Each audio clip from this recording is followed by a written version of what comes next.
Today on Upfront, dismantling DACA. Next, what the loss of deportation protections means for immigrants who were brought here as children illegally.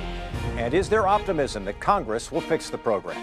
I'll ask State Representative Jocasta Zamarripa of Milwaukee and a dreamer attending UW-Madison. Then Republican State Senator Leah Buchmeier on her bid for U.S. Senate, why she says she's the candidate to challenge Democrat Tammy Baldwin. Plus, a leadership shakeup for Assembly Democrats. Covering the issues important to Wisconsin. This is Up Front with Mike Goucher. Hello again, everyone, and welcome to Up Front. 6 months. That's how long Congress has to decide what to do with DACA, the Deferred Action for Childhood Arrivals. That's the Obama-era program that kept immigrants brought to the U.S. illegally as kids from being deported. The Trump administration announced last week that it was dismantling DACA, but giving lawmakers time to come up with a solution. House Speaker Paul Ryan said it's a program that Congress should fix. At the end of the day, though, I would say these kids don't know any other home. I think there's a humane way to fix this. I think President Trump agrees with fixing this, and it's got to be up to the legislature. I think we need some time to be able to fix this. It's estimated there are 800,000 DACA dreamers in the U.S., including our next guest. Laura Patricia Monero is originally from Mexico and is currently a PhD candidate at UW-Madison. She's joined today by State Representative Jocasta Zamarripa, who represents a majority Latino district on Milwaukee's South Side. Thanks to both of you for being with us today. Thank you for having us. Representative, let me begin with you and talk about what this decision by the Trump administration has meant for your heavily Hispanic district. It's devastating for us. Even those of us that aren't DACA dreamers, those of us that are absolutely U.S. citizens, this is a huge slight to the Latino community, to the largest growing constituency in the great state of Wisconsin. And we're fearful for our DACA dreamers. We're fearful for our families. And we realize what a mistake that has been made, that Trump has made. I want to talk to Laura Monero for a bit about her personal experience. So give our audience a sense of who you are. You're how old now? I am 26 right now. And you're studying at the University of Wisconsin-Madison in the process of getting your doctorate. Yes. When did you come to the U.S. with your parents? I came to the U.S. at the age of 5, so I've been in the United States for 21 years now. So this is home. This is definitely home for me. I know nothing about my native country anymore. I know Spanish, but you know, I have some family out there, but I haven't seen some of my own family in 21 years. So if you, for some reason, had to go back to Mexico, that would not feel like something you know at all? Absolutely not. I don't know where I would go. I don't know what I would do with my life there. Everything that I've ever known has been here, and everything that I've ever given has been to the American people. Tell me about what DACA has meant to you personally. What has it done for you?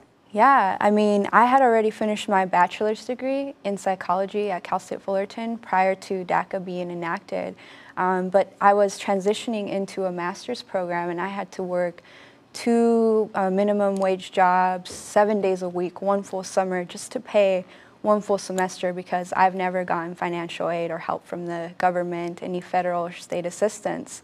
But I needed a better paying job to be able to continue in my master's program. And DACA allowed for me to do that. It allowed for me to be able to drive lawfully, so it gave me the ability to get a driver's license for my first time when I was about 22 or 23. And then it also allowed me to get on an airplane for the first time to present my research. I was constantly having to turn away opportunities that I had earned to present my research nationwide because I couldn't travel. So it definitely advanced my career and eventually allowed me to move out here to Wisconsin to pursue my doctorate. So I have no doubt that I would have been able to get into a PhD program regardless of DACA. But DACA gives me the ability to be able to work so I can pay for my PhD program. And your concerns at this moment, what specifically are they?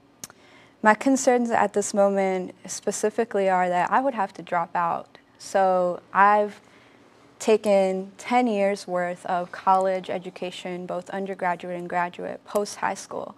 It would have to stop. My permit actually expires in August of next year. And if we don't reach a resolution by March 5th, my career would be halted. I wouldn't be able to work at the university. So I work teaching there and I mentor students. And I'm also a research assistant there. And that would have to stop completely because I wouldn't be able to be lawfully employed. I wouldn't be able to get around. I wouldn't be able to drive. And I wouldn't even be able to visit my family back home in California because I wouldn't be able to hop on an airplane. Representative, you have called on Republicans to fix DACA. We've talked about 6 months to do that. Are you confident that this will be resolved in a manner that would be acceptable to you and others in 6 months? I would hesitate to say I'm confident. As you know, immigration policy is a hot button issue, and Congress just does not have the valor to address the broken immigration system in our country. We saw the U.S. Senate, the Senate pass it a couple years ago. I remember you had me on, Mike, but it failed in the House. So what we have now, though, is Speaker Paul Ryan, who has said some promising things in support of DACA dreamers, just like Laura. But now's the time to hold his feet to the fire, pass a clean bill, pass the DREAM Act. We've got 6 months to keep these guys, and they're the best of the best, you just heard it, to make sure that we protect these DACA dreamers and let them contribute to the economy like they're already doing. I want to conclude by asking each of you to respond to this. The other day, the Attorney General, Jeff Sessions, talked about the reasons. He felt it was an overreach by the federal government to create the DACA program. But he also talked about jobs, and he said he was concerned that American citizens were not working in certain jobs because DACA dreamers were holding down those jobs, and American citizens were being hurt by this program. I'll have you respond to that. Representative first, and then I'll ask Laura. You know, I think that is a talking point that the anti-immigrant conservative right uses to try to, I think, really put a wedge, divide communities, divide Latinos from other Latinos even. I think it's a fallacy. We know that DACA dreamers are twice as likely than the general population to be entrepreneurs. They're the job creators. If they do this, if we do not protect these DACA dreamers and we deport them, we already know over the next decade we're going to lose $433 billion, and that's tragic, and that's jobs. So I would say he's incorrect. Laura, I'll give you the final word on this.